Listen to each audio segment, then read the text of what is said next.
Dear Tita El, marami ang magsasabi na dapat kontento na ako sa lagay ng buhay namin ng asawa kong si Marco. Siya po ay 37 years old at isang factory supervisor habang ako naman ay 33 years old at full-time mom sa dalawa naming anak na isang 7 years old at isang 4 years old. Responsable po at maayos na provider si Marco sa aming pamilya. Masaya ako dahil hindi namin kailangan mangamba. Laging bayad ang mga bills, kumpleto ang pangangailangan ng mga anak namin at may naitatabi pa para sa ibang mga bagay. Pero Tita El, kalabisan ba kung mangarap ako ng higit pa sa financial stability? Gusto kong maranasan yung uri ng pamilya kung saan nararamdaman ang alaga, oras at init ng kanilang presensya. Hindi ko minamaliit ang ginagawa ni Marco para sa amin, pero parang nawawala na sa kanya ang espiritu ng pagiging ama at asawa. Ayun kasi yung hinahanap ko sa tuwing napapatanong ako sa sarili ko ng ano ba bang hinahanap ko? Hindi naman kami mahirap. Hindi rin naman kami naghihirap. Hindi ko lubos na maipaliwanag, Tita El, pero alam mo yun, gusto ko sana na may oras siya para sa mga anak namin. Yung siya mismo ang naglalaro sa kanila, yung may family time kami na walang stress at walang distraction mula sa trabaho o mga kaibigan niya. Kaso, madalas kasi, mas pinipili niya ang makasama ang mga kaibigan niya kesa sa amin. Kung kaya niyang maglaan ng oras sa mga kaibigan niya, bakit hindi sa amin ang pamilya niya?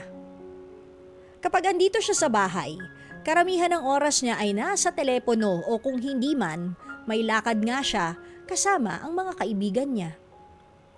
Kahit pa man noon, mabarkada na si Marco pero hindi ko akalain na aabot ng ganito. Sa kabila ng pagiging maayos niya bilang provider, nawawala naman ang kalinga at atensyon na inaasahan ko bilang partner at ama ng mga anak ko.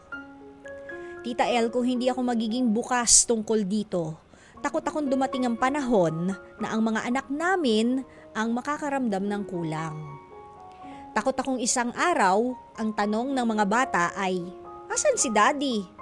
Kahit laging may pagkain at bagong damit, ang tunay na tanong ay asan ang presensya niya sa amin bilang asawa at bilang ama. Paano ko kaya mabubuksan ang isip ni Marco na ang pamilya ay higit pa sa Take two, direct, sabi. Action! Paano ko kaya mabubuksan ang isip ni Marco na ang pamilya ay higit pa sa pagpapaprovide? Na ang pangunahing pangangailangan namin ay ang presensya at oras niya bilang asawa at ama. Lubos na gumagalang, Ana. Ana! Mars! Nakakalurkey. Okay. Siguro, dahil nga mabarkada si Marco, baka dapat unahin nating kausapin siya. Ayan. Kausapin natin itong si Marco. Kayong dalawa, pag good mood siya. Tsaka yung pagpahawak pa lang siya ng telepono niya at magtatrabaho siya o magla-laptop siya o kaya may tatawagan pa lang siya, sabihin mo, halika, may sasabihin ako sa'yo. Yung nakangiti, halika, may sasabihin ako sa'yo, tapos nilahin mo na! Tapos, eto, kausapin mo siya ng maayos. Yung nakangiti, kasi sisimulan natin sa mga good traits.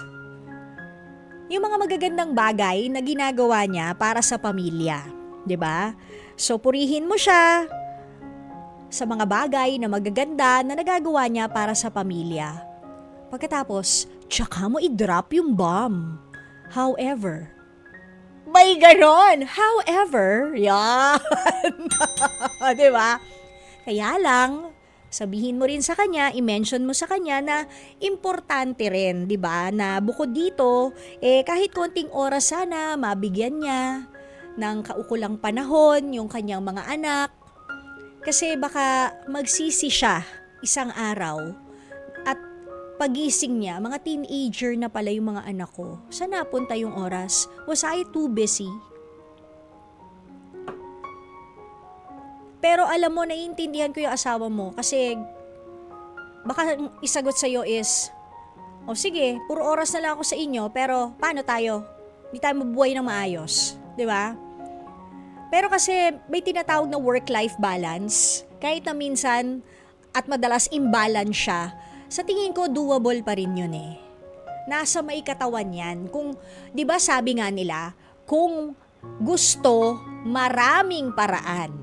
Pero pag ayaw, napakaraming dahilan. Hindi ba? So I guess, kung ganon yung sitwasyon, baka ang kailangan is maintindihan niya yung consequences ng ginagawa niya by not spending time with you and your kids. Na una, baka nga gumising siya isang araw na malalaki na yung mga anak niya. Anong core memory niya of the childhood ng mga anak niya? Wala. Kasi puro trabaho eh. Sana man lang pag may family day sa school, ano ba naman yung umattend kayo as a family? Di ba magandang bonding yon? O kaya sa isang day off niya, ba't di kayo manood ng online movie together? Yung children's movie, di ba? Bonding na yon. Or yung simpleng magsalo-salo lang kayo sa isang meal without distractions of any gadget. Mapa-asawa mo o yung mga bagets na nag-uusap lang kayo at nagjo-joke-joke, you're just having fun. Di ba masarap na bonding na yon? It wouldn't take so much of your time. That's more or less 30 minutes max. May core memory na kayo ng anak mo.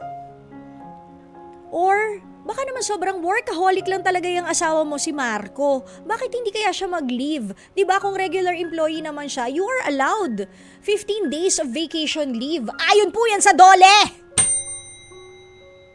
Diba?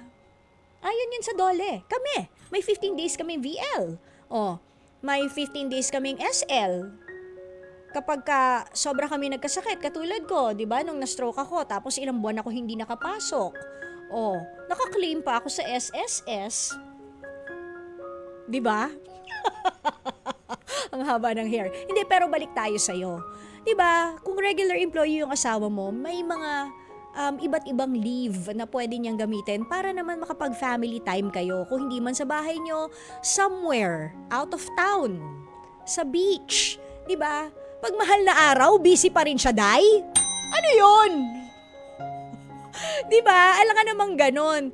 Sana kahit isang mahal na araw, kahit mag-bonding kayo as a family, whether that is of religious activity or may halong religious and recreation, di ba? Family bonding pa rin yun. Baka yun ang kailangan. And bigyan mo ng diin talaga, lalo, yung consequences ng no bonding with the children. Kasi paano rin sila magiging malapit sa kanilang tatay kung alam lang nila yung tatay ko masipag. Pag sa school, di ba? My father's name is blank. My father's name is Marco Chinenelin. He is a warehouse factory supervisor. He is hardworking. He is industrious. My father is... Ala na dead air na yung bata, di ba? Wala na. Kasi hanggang dun lang yung alam niya. My father